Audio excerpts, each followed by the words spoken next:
Aquí debemos tener en cuenta lo siguiente. Primero, tenemos un compresor donde se presuriza el gas y es enviado hacia esta línea. Hay un switch de presión que detecta alta presión para proteger el sistema en caso de que haya una alta presión por un taponamiento de la válvula o cualquier obstrucción en la línea.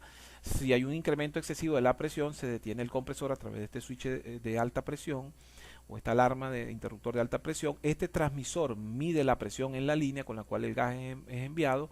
Este transmisor de presión diferencial permite medir la velocidad de desplazamiento del gas a través de la tubería, y a través de este elemento conocido como bloque de flujo o computador de flujo, cálculo de flujo AGA3, que es una normativa de la Asociación de Gas, de la Asociación Americana de Gas.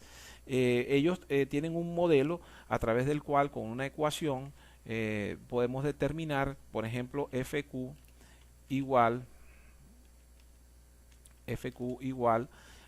a una constante K. Ahorita vamos a ver qué es esa constante K. En este caso aplicamos ahora la raíz cuadrada, FK por la raíz cuadrada de la presión por la cual es enviado el gas multiplicado por la presión diferencial. Esta ecuacioncita que está aquí es lo que normalmente se conoce como la norma para el cálculo de gas AGA3. ¿Okay? Entonces, esta ecuación de FQ igual a K por la raíz de PT por PD indica que esta constante va a tener un comportamiento dentro de ese cálculo de gas. Este transmisor de presión y este transmisor de presión diferencial también. Veámoslo en el simulador. Si regresamos a la simulación, aquí tenemos la constante K, que va a estar dentro del computador de flujo. Esta constante K depende del diámetro de la tubería, del diámetro del punto de medición, es decir, de unos factores que por lo general son suministrados por el ingeniero de procesos. Este PT es el que mide la presión con la cual se envía el gas hacia la línea, producto del compresor, y este PDT mide la velocidad con la cual se está desplazando. Al aplicar la ecuación antes explicada del AGA3, entonces a la salida vamos a tener la cantidad de flujo calculado en una unidad que se expresa en miles de pies cúbicos diarios.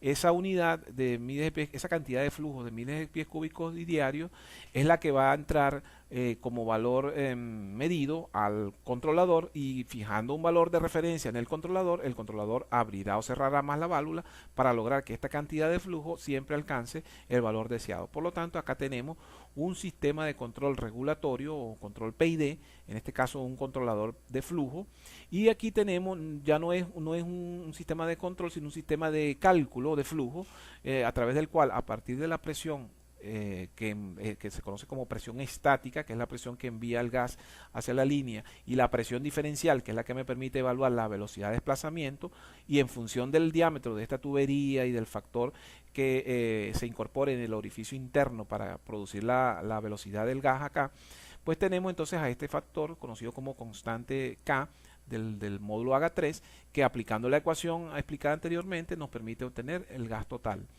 Estos dos elementos que están acá simplemente son indicadores. Este me indica la presión diferencial, es decir, la velocidad de desplazamiento del flujo aquí, y este señor mide ya la cantidad de flujo directamente. Aquí hay un medidor diferencial y un medidor de flujo. Eso quiere decir que el gas, en este sistema, en este modelo que estamos explicando, se hace una medición conocida como medición indirecta, porque la cantidad de flujo no se obtiene directamente a través de un transmisor de flujo, sino que se obtiene a través de un transmisor de presión diferencial, una constante del dispositivo primario de medición, y en función de esos tres elementos, aplicando una ecuación matemática, obtenemos entonces la medición de gas respectiva. Por eso se llama método indirecto. Veamos el funcionamiento del proceso. Fíjense, aquí hacemos clic, y cuando arranquemos el compresor debemos colocar la constante en un valor 1 y aumentar, ¿verdad? Por ejemplo, vamos a suponer el set point a 12 miles de pies cúbicos.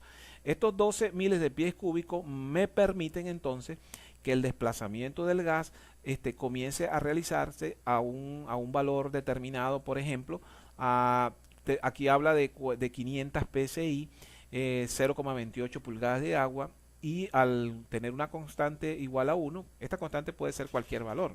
Ahorita yo estoy asumiendo 1 para efectos de la explicación, pero normalmente este parámetro es dado por el ingeniero de procesos.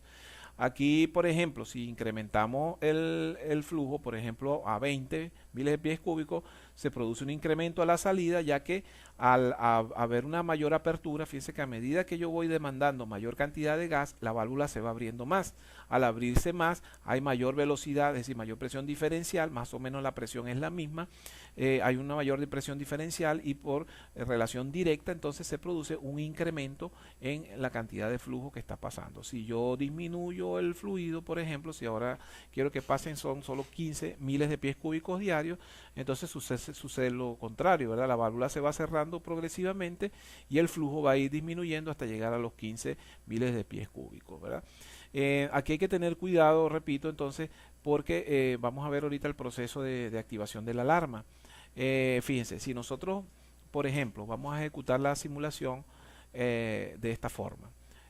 Primero, modelo, ejecutamos el modelo, le doy un arranque al compresor, pero no tomo la previsión de arrancar el controlador con su valor de referencia ni la constante de tiempo para que haga el cálculo, perdón, ni la constante de cálculo del flujo.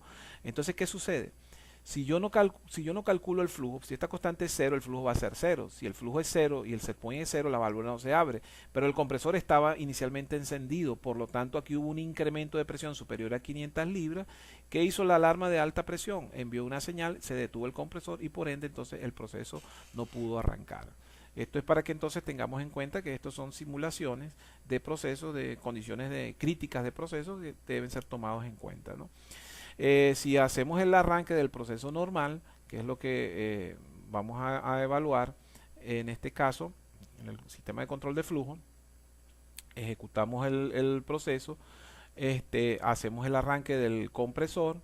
Aquí nos sale el mensaje de que debemos colocar la constante y debemos colocar el flujo para que la cosa se dé normal, el arranque del proceso se dé normal. Entonces aquí vamos a observar en color blanco la señal correspondiente a la presión que mide el transmisor. Aquí está, más o menos casi 500 libras, 497, la corriente del transmisor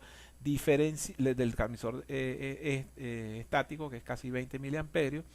La presión diferencial subió, claro, aquí la escala es muy diferente, por eso casi no se observa aquí el valor, pero aquí podemos observar que la presión diferencial es muy pequeñita.